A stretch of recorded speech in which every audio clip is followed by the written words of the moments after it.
China's military pressure on Taiwan has reached levels unseen in decades, with near daily incursions by PLA jets, warships circling the island, grey zone harassment, as it is called, that also increasingly targets civilian aircraft reportedly. Taipei's armed forces are stretched, its budget is rising sharply, and the government there is now warning that national defense can no longer be left to the military alone. At a time like this, Taiwan is turning to an unprecedented strategy, bringing civilian companies directly into the island's intelligence and surveillance effort.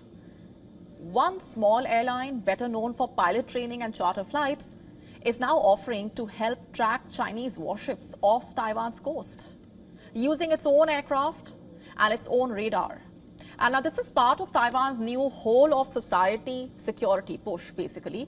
Flying low over Taiwan's eastern coastline, the 11-seater aircraft is already running demonstration missions under its belly, a powerful US-made synthetic aperture radar, capable of detecting objects smaller than 10 centimeters, The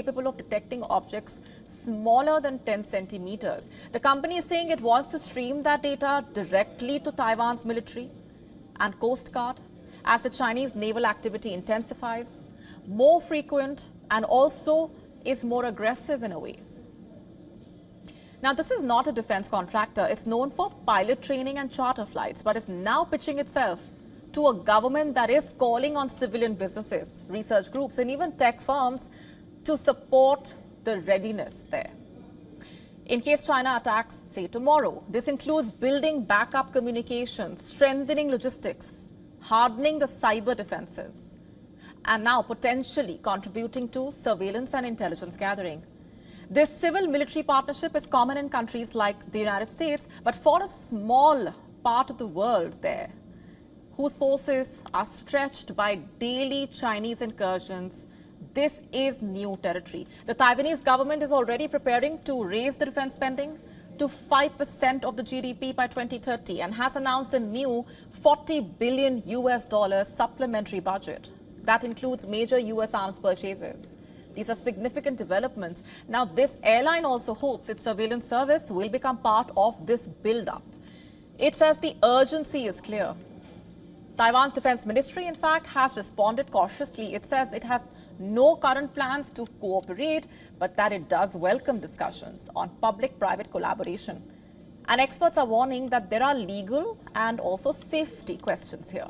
Taiwan currently has no clear legal framework for civilian aircraft conducting reconnaissance.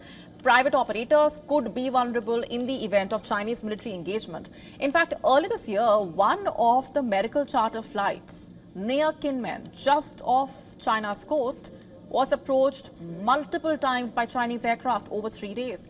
The government condemned the incident reportedly as part of China's grey zone harassment. The airline acknowledges the risks, but it also says it is pushing ahead. Taiwan's new defense initiative is already drawing in companies with no military background as such, reportedly.